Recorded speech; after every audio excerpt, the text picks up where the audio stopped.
السلام عليكم ورحمة الله وبركاته، أهلا وسهلا بيكم معانا في قناتنا مايكرو إيرا لشرح الميكروبيولوجي. معاكم الدكتورة هنادي القط. بسم الله نبدأ. هنكمل إن شاء الله النهاردة البورديتيلا بيرتاسيس. تمام؟ إحنا خدنا المرة اللي فاتت البورديتيلا، تمام؟ الجينس اللي هو الإيه؟ البورديتيلا. اتكلمنا قلنا بورديت اللي هو العالم وإلا يعني الجينس، تمام؟ اتكلمنا عن الجنرال أو الكاركترستيك فيتشرز بتاعت الجينس، صح كده؟ طيب. ومسكنا وقلنا ان اهم الموست امبورتنت سبيشيز في الجينس ده اللي هو الايه؟ البورديتيلا بيرتاسيس. تمام؟ طيب. خدنا المورفولوجي بتاعه وحكينا فيه والكالتشر والفيرولانس فاكتور. تمام؟ طيب تعالوا النهارده بقى نتكلم عن الديزيز اللي هو بيعمله. تمام؟ اللي هو الديزيز المشهور قوي اللي هو اسمه ايه؟ ووبنج كاف. تمام؟ اللي هو ايه؟ السعال الديكي. كلنا طبعا نسمع عن السعال الديكي دي، حتى احنا بنتريق على بعض فيه. يعني نقول له يا عم انت بتكح كده، انت عندك سعال ديكي ولا ايه؟ تمام؟ فالكلمه مشهوره. تمام؟ الكلمه مشهوره. طبعا بيرتاسيس مش مشهوره لان ده بتخص الناس اللي بتدرس. تمام؟ لكن في العامه يقول لك ايه يا عم انت هتكح في، انت بتكح في وش، انت عندك السعال الديكي. تمام؟ هو ده بقى اللي هو الووبنج كف. طيب الووبنج كف ده عباره عن اكيوت ريسبيراتوري ديزيز. تمام؟ طيب بيسيب مين بقى؟ بيسيب الاطفال. تمام؟ احنا بقى لنا فتره كده ايه ضاغطين على الاطفال يا عيني. طيب المرض ده بيسيب الاطفال، اوكي. طيب بيتنقل ازاي؟ لا ده انت قلتي لي اصلا ان هو انت لسه قايله اكيوت ريسبيراتوري ديزيز، يعني طريق، يعني ان هو بيتنقل عن طريق الايه؟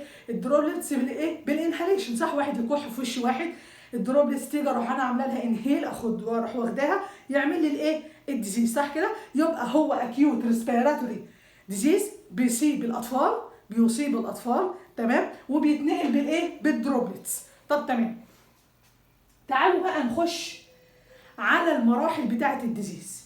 بصوا بقى، احنا المره دي هنتكلم عن الديزيز من كل مرحله، هنتكلم فيها على كل النواحي اللي تخصها. بمعنى ايه كل النواحي اللي تخصها؟ بص يا سيدي، احنا دلوقتي مثلا هنشوف المرحله اللي هنبتدي فيها ايا كانت. تمام؟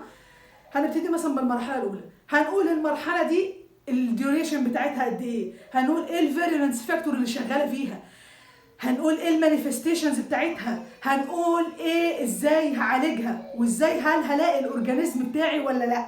تمام؟ طيب تعالوا نبتدي بدايه الووبنج كاف بيرتاسيس، قلنا اللي هو الايه؟ السعال الديكي. طب تعالوا نبتدي اول حاجه انكيوبيشن بيريود. اي ديزيز بيبقى ليه انكيوبيشن بيريود، صح كده؟ طيب في الانكيوبيشن بيريود دي كل هدف الاورجانيزم ايه؟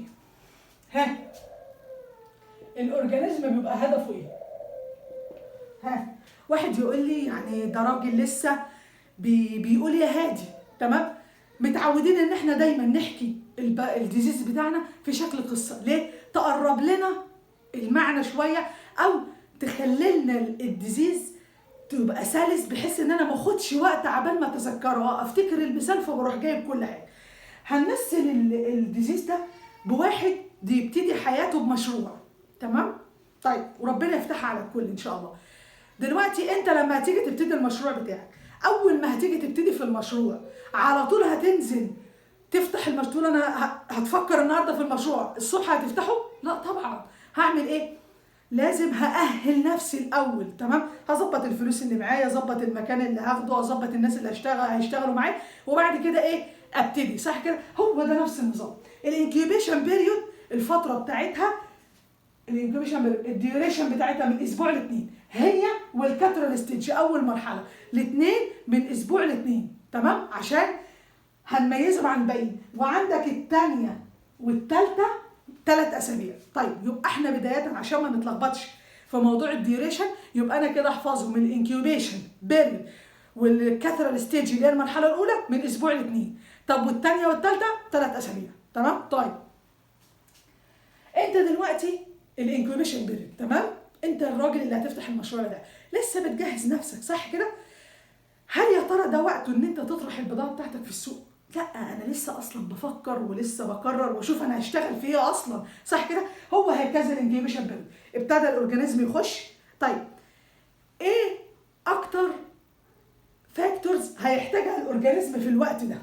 واحد يقول لي يعني انا محتاج ان انا الاول استقر في القرار وبعد كده ابتدي اشتغل. برافو عليك. هو محتاج يستقر الاول. يعني ايه؟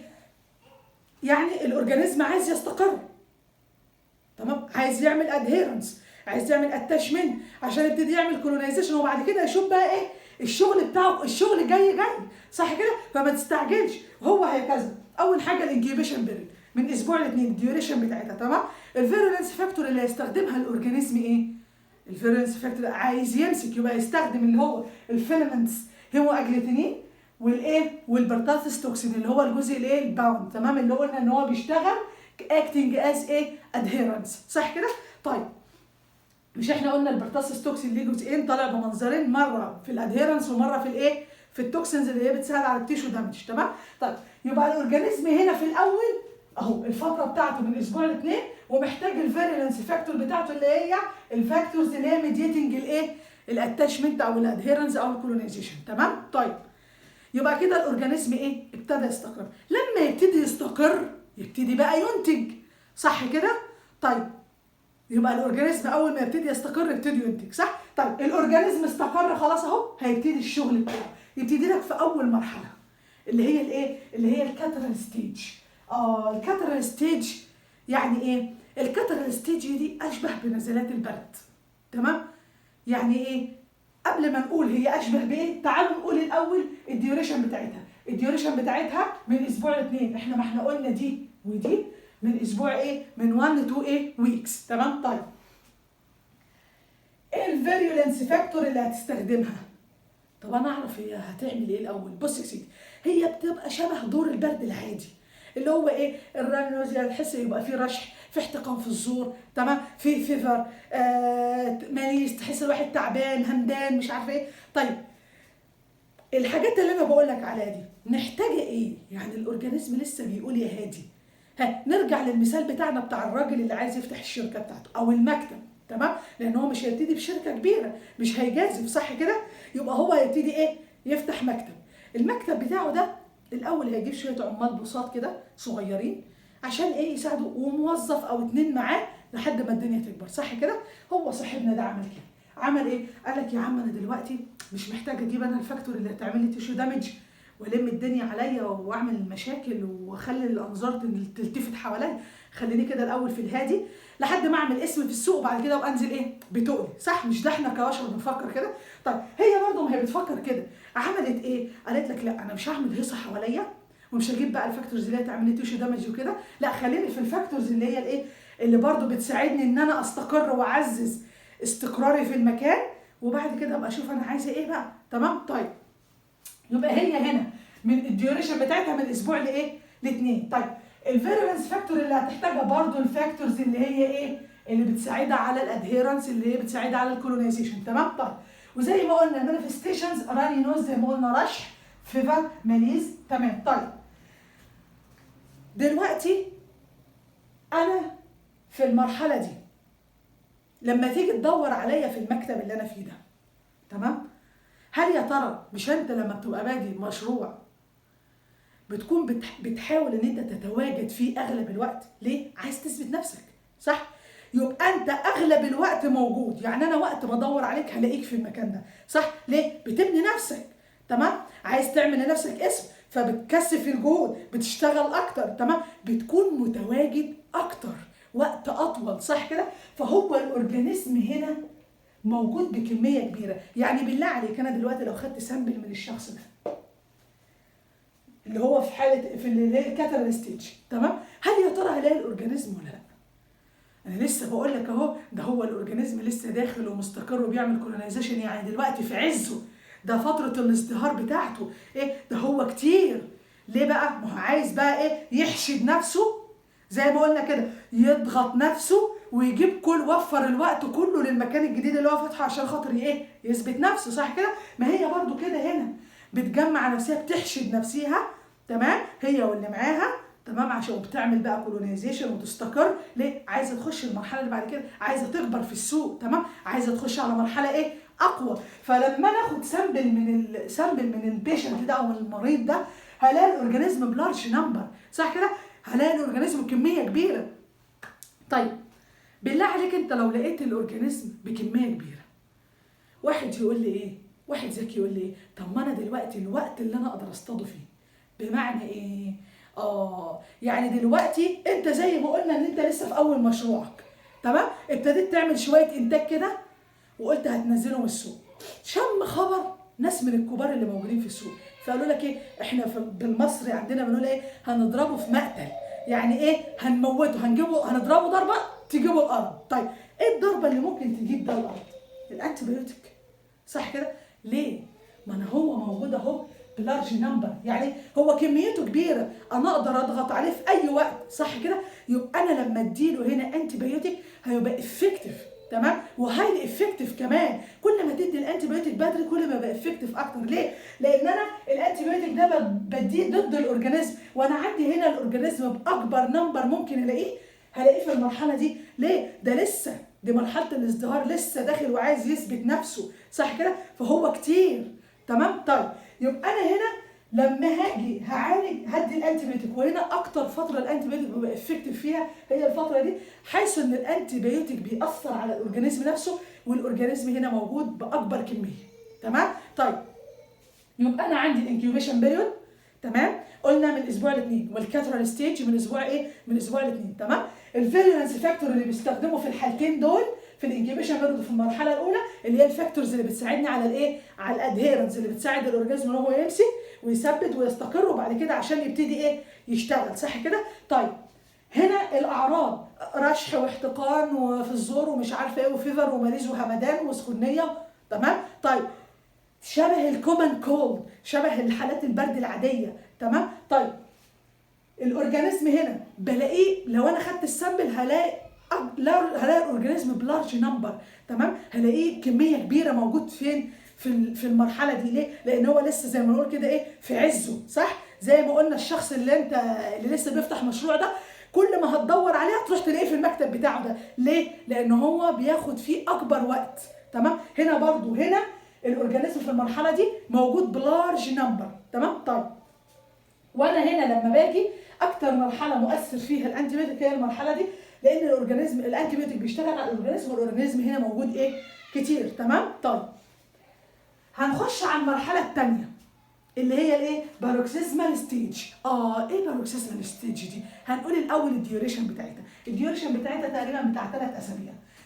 بص بقى، صاحبنا ده اللي كان لسه مبتدي مشروع صغير وعامل مكتب صغير، تمام؟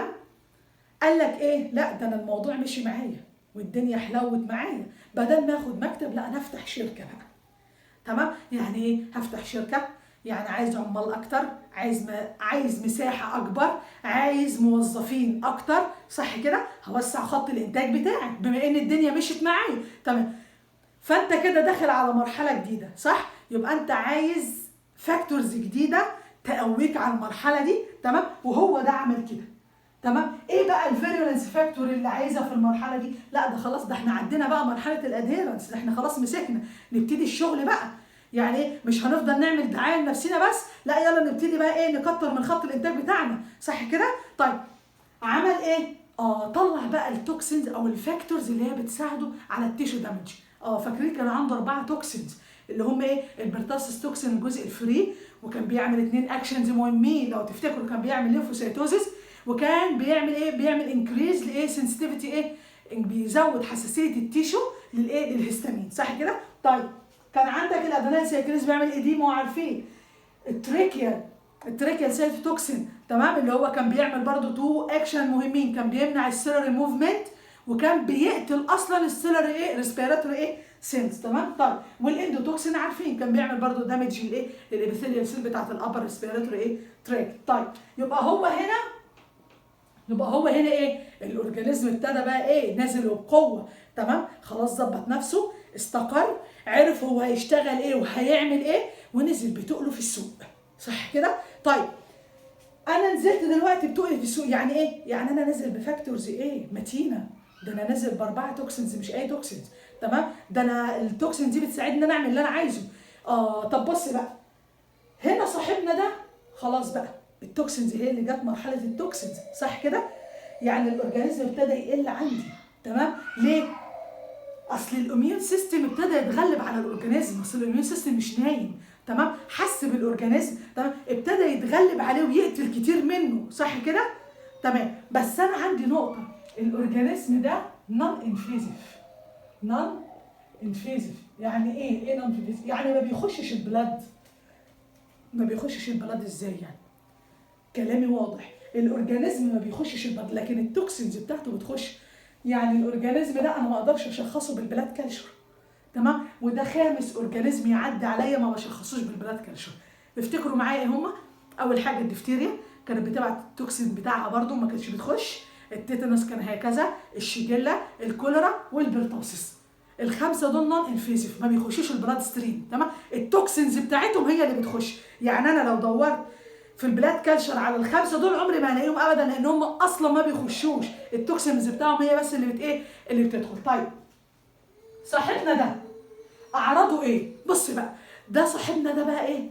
حاجه اسمها باروكسيسم، يعني ايه؟ ريبيتيتيف كف، يفضل يكح يكح. يعني بص بقى، انت لما بتيجي تكح بتبطل كحه امتى؟ يعني خلاص كانت حاجه في زوري، خلاص طلعت صح، اتطردت، خلاص الكحه اتت ثمارها، خلاص الحاجه اللي عامله لي اريتيشن خلاص خلصت، ما عادتش موجوده، اتطردت بره، ما بقتش حاسس بيها، تمام؟ طب في حاله ان انت مش عارف تعمل اريتيشن، الحاجه اللي عملت اريتيشن مش عارف تخرجها بره، هتعمل ايه؟ هتفضل تكح، هتفضل في نوبه مستمره من الكحه، هي دي الباروكسيزم ايه؟ وسكاف. يعني هتفضل في نوبه مستمره بص، هتفضل تكح تكح. طب وبعدين عايز اخد نفسي، انا مش قادر، ما هو انا لازم اخد اكسجين عشان اعرف اعيش. يحصل ايه بقى؟ من كتر ما انت بتكح تفضل تعمل زي تمام، زي صوت الايه، زي الشهقه بتاعت الديك. عشان كده هم سموها الاسم ده، اللي هي سموها ايه؟ ووبنج كف، يعني كحه شبه شهقه الديك. انت بتقعد تعمل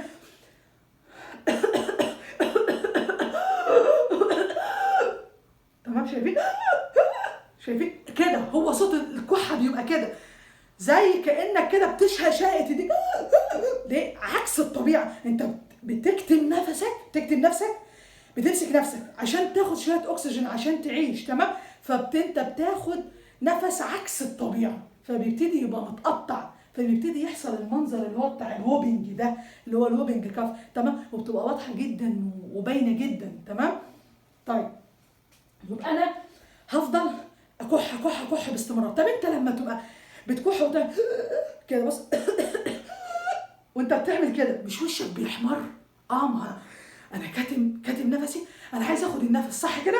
طيب يبقى وشك هيحمر، صح كده؟ وهيتنفخ، انت مش قادر، بتاخد نفس عكس الطبيعه، صح كده؟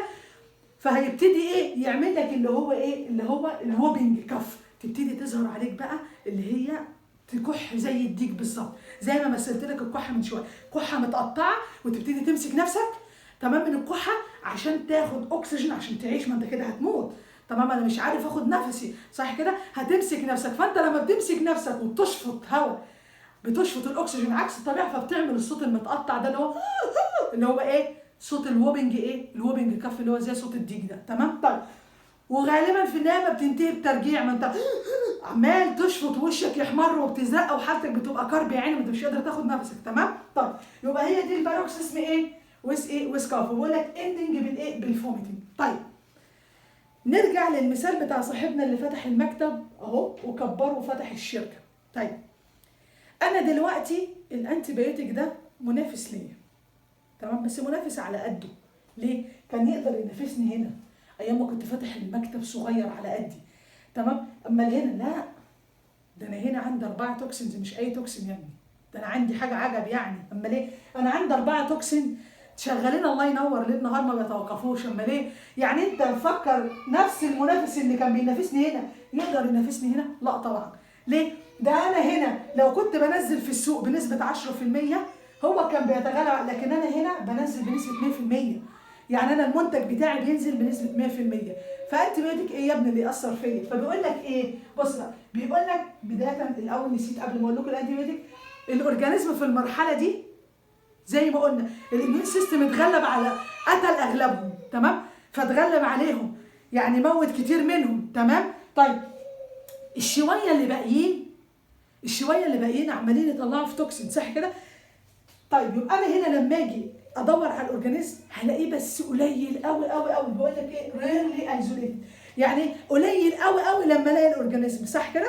ما هو عمالين نموت فيه، تمام؟ لكن التوكسينز بتاعته باقيه، صح كده؟ التوكسينز بتاعته قاعده، تمام؟ الاورجانيزم بيموت بس التوكسينز موجوده، خلاص دخلها هو طلعها، طلع التوكسينز بتاعته وخلاص بقى، مش مهم هو مات ولا لا. والشويه الباقيين الصغيرين اللي لسه الاميون سيستم ما خلصش عليهم عمالين يطلعوا في ايه؟ في توكسين، صح كده؟ طب بذمتك الانتي بيوتيك هيبقى افكتيف ليا؟ لا، هو الانتي بيوتيك افكتيف للاورجانيزم؟ ما فيش اورجانيزم التوكسين، وانا ما عنديش جوه في جسمي انتي توكسين. يبقى الانتي بيوتيك هنا يبقى ايه؟ هاز نو افكت او هاف نو ايه؟ نو افكت، ما فيش تاثير. ليه؟ لان انا دلوقتي بقيت اقوى. لو انت هنا هتنافسني وهتقتلي او هتضيع لي المكسب بتاعي لما انزل حاجتي في السوق، لا ده انا هنا كنت مكتب على قدي. طب تعالى لي هنا بقى، ده انا شركه وتعالى لي يا حبيبي، انا هوريك بقى، تمام؟ وريني انت هتعمل ايه. انا هنزل مثلا حاجه ب 100 جنيه، تمام؟ انت هتنزلها ب 50، طب هنزلها ب 10 جنيه، ها مين اللي هيكسب؟ انا، صح كده؟ لان انا صاحب الانتاج الاكبر، تمام؟ انا صاحب التاثير الاقوى. هنا هنا مفيش اورجانيزم بس التوكسينز بتاعته تاثيرها اقوى، تمام؟ فالانتي بيوتيك مش عارف يشتغل، تمام؟ الانتي بيوتيك داخل يشتغل، الانتي بيوتيك داخل يشتغل على الاورجانيزم، والاورجانيزم ما عادش موجود، صح كده؟ او موجود بنسبه قليله قوي. فانا مشكلتي دلوقتي في التوكسين مش في الاورجانيزم، تمام؟ طيب كده خلصنا المرحله الثانيه، تمام؟ طيب تعال نخش على اخر مرحله بقى، اللي هي ايه؟ كونفليسنت ايه ستيج، اللي هي مرحله النقاهه، برضو بتبقى بتاعت 3 اسابيع كده. طيب الاورجانيزم دلوقتي خلاص بقى اصلا الاورجانيزم مش موجود، تمام؟ طيب هل في فيريلانس فاكتور هتشتغل؟ لا، ما خلاص هو عمل اللي عمله وخلاص وصل لذروته هنا وخلاص، هو ابتدى في مرحله النقاهه وخلاص مفيش حاجه هتشتغل، صح كده؟ تمام. ليه؟ احنا ابتدينا نقلل، اللي هي ابتدت اصلا الكحه اللي هي الباروكسيزمال كاف اللي احنا قلنا عليها دي، اللي هي نوبه الكحه المستمره دي، خلاص ابتدت تقل خالص، تمام؟ طيب بس انا عندي مشكله هنا، ايه؟ لو حصل كومبليكيشن هتحصل في المرحله دي، كومبليكيشنز في المرحله دي. طب ازاي؟ اقول لك، ما هو هتحصل الكومبليكيشنز نتيجه الكروس رياكت. كروس رياكت مين مع مين؟ مع الانتي بايوتيك اللي انت بتديه، تمام؟ الانتي بايوتيك اللي انت اديته وخفف لك العيان ممكن في المرحله دي يعمل له كومبليكيشنز، تمام؟ يحصل كروس رياكت ويعمل لك نيمونيا، تمام؟ وممكن يعمل لك حاجه اسمها ايه؟ انكفالوباثي، اللي هو ايه؟ الالتهابات في البرين تيشو. يعني ايه؟ الانتي بايوتيك اللي بنديه يعمل كروس رياكت مع البرين تيشوز، تمام، ويروح عامل لك انكفالوباثي، تمام؟ لو تفتكروا في الدي بي تي، فاكرين الدي بي تي اللي هو الثلاثي، لما كنا بنقول بنديه 2 4 6 18 شهر، وبعد كده بنديه عند السكول ايدج، وبعد كده بنروح مسقطين البي ندي الدي تي، صح كده؟ فاكرين لما قلنا ان احنا ما بنديش البرتاسس بعد سكول ايدج، لان احنا لقينا ان 20% من الناس، 20% من الناس بيحصل كروس رياكت مع البرين تيشو وبيحصل انكفالوباثي، صح كده؟ عشان كده احنا بندي بعد السكول ايدج الدي تي بس، تمام؟ وفاكرين التي دي ده كان الفاكسين بتاع الادلت، لكن ده كانوا بيقولوا عليه البيدياتريك بتاع الاطفال، صح كده؟ لان الدفتيريا مهمه اكتر للاطفال، صح كده؟ طيب يبقى انا هنا البرتاسس عشان كده ما بدوش بعد السكول ايدج خوفا من الكومبليكيشنز اللي انا بقول لك عليها، صح كده؟ ان يحصل لي كومبليكيشنز ويحصل ايه؟ انكفالوباثي، صح؟ طيب ودي حاجه مش قليله لما يحصل انفلاميشن في البرين تيشو، دي حاجه مش قليله، صح كده؟ فكانت بتحصل في 20% من الناس، فعشان كده سقطناه من الفاكسين وابتدينا ندي بعد السكول ايدج الدي تي بس، تمام؟ طيب يبقى احنا كده خلصنا ال3 مراحل بتوع الايه؟ بتوع البرتاسس. اتمنى ان انتم تكونوا فهمتوهم وايه، والموضوع يكون قريب ليكم شويه. طيب الدايجنوزس، واحنا ايه؟ شوف انا خدعتكم بقى، وانا بقول دي قلت الدايجنوزس معايا للي مركز معايا. بص هنبتدي بالسبيسمين. العينه بتاعتي هاخدها منين؟ هاخدها ازاي؟ او ايه السبيسمين بتاعتي؟ بص هاخد النازوفارنجيال ايه؟ سكريشن او اسبيريشن برضو للايه؟ للنازو فارنجيال سكريشن برضو، او الايه؟ الكاف بليت. طيب هل يا ترى انا باخدها بالسواب العادي؟ لا، السواب اللي هو القطن ده لا ده بيعمل كل الاورجانيزم، تمام، بيقتل الاورجانيزم. اما انا هاخدها بايه؟ في سواب كده اسمه بري نيزل سواب، تمام، ده بندخله كده من المناخير او تيوب رفيعه بتخش كده من المناخير، تمام، وبتشفط. يا اما تاخد بالسواب ده تاخد السكريشن في النازوفارنجيال، تمام، يا اما بتدخل الانبوبه دي وايه وتعمل اسبيريشن بتشفط برده النازو ايه فارنجيال ايه سكريشن. او بعمل ايه؟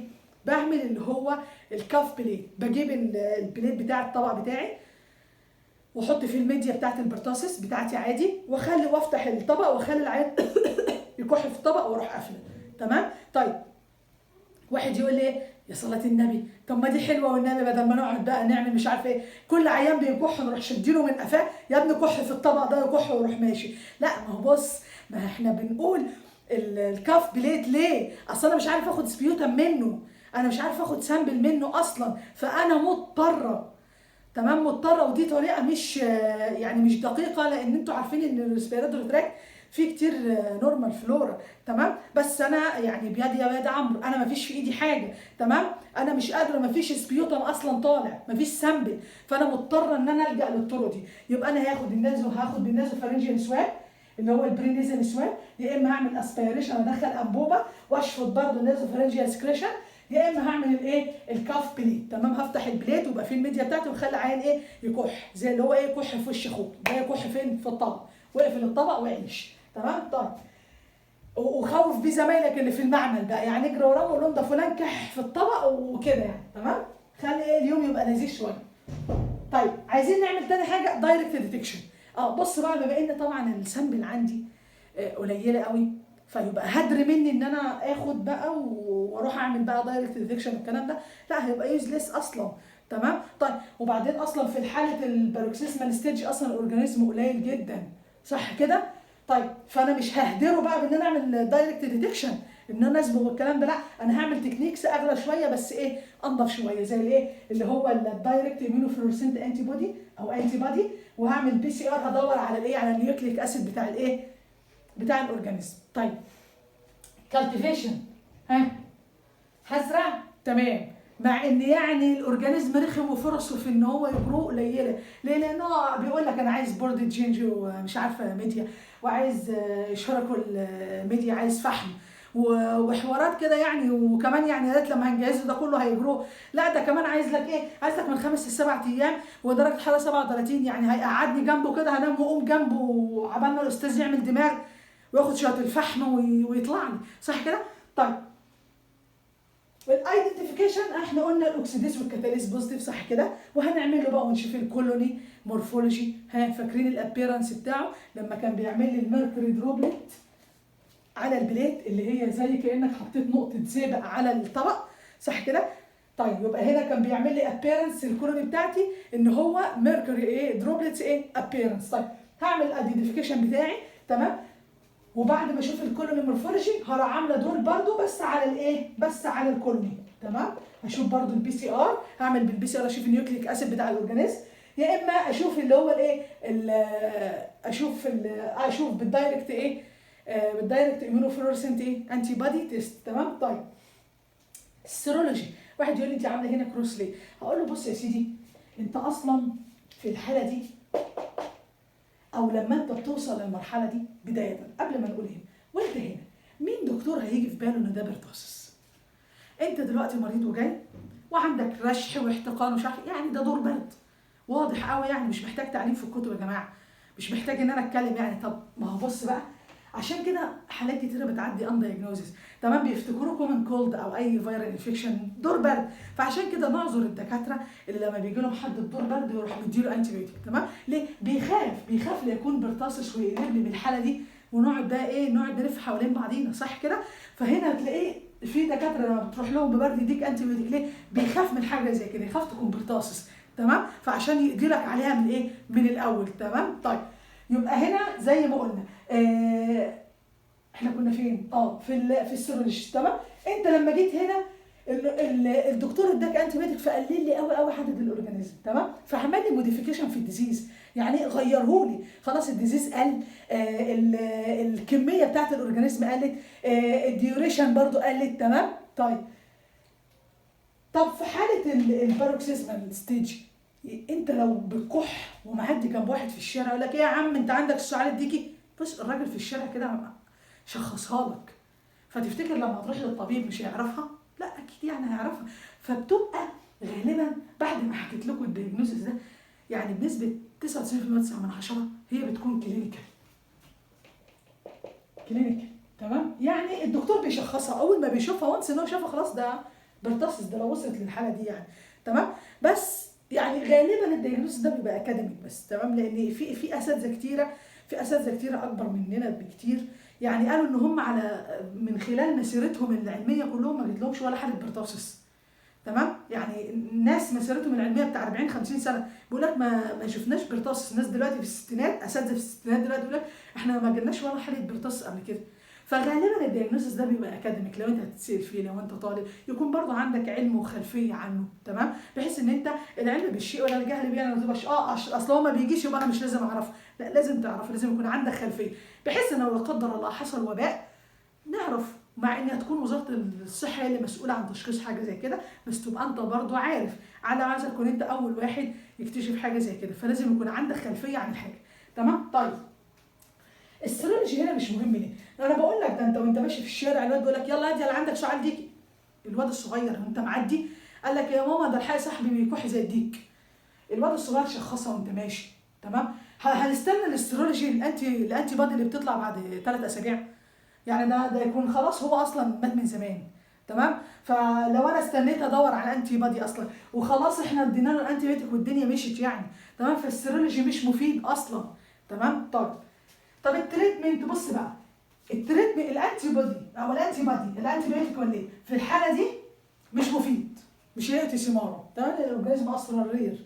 فبيقول لك ايه، كل ما تدي الاورجانيزم if given early، لو اديته بدري يبقى افكتيف اكتر، يبقى مور افكتيف. تمام، يبقى انا هنا الانتي بيوتيك واجب ان انا اديه. تمام، وكل ما اديه بدري كل ما بقى افكتيف ايه، افكتيف اكتر. تمام، ليه؟ هيقلل الانفكتيفيتي، هيخلي الشخص ما يبقاش معدي، يعني الطفل ما يبقاش ايه، ما يبقاش يعدي غيره. تمام، انت اديت، قللت، عملت موديفيكيشن للديزيز، قللت الانفكتيفيتي، قللت عدد الاورجانيزم بكتير، انت اديته انتي بيوتيك صح كده. تمام، وقللت برضه الديوريشن صح، قللت ان انت الانتي بيوتيك لما هيقل التوكسينز بتاعته، ما انت قتلت الحنفيه اللي بتنزل التوكسين، فانا خلاص منعت ده كله صح. يبقى الانتي بيوتيك واجب ان انت ايه، تدي عشان السببين، ان انت تعمل تقلل الديوريشن، وان انت تقلل الانفكتيفيتي، تخلي الشخص ما يبقاش معدي لايه، لغيره. والتريتمنت بيبقى بالايه، بالاريثرومايسين. تمام. طيب احنا كده خلصنا الجزء بتاع البرتاسس ده، الاسئله فيه البرزنتيشن بس، هناخدها ان شاء الله المره الجايه مع البروسيلا. اتمنى ان انا ما كنتش طولت عليكم، بس اتمنى ان انا اكون افدتكم وفهمتكم اللي انتوا طالبينه ان شاء الله. وكده خلصنا، السلام عليكم ورحمه الله وبركاته.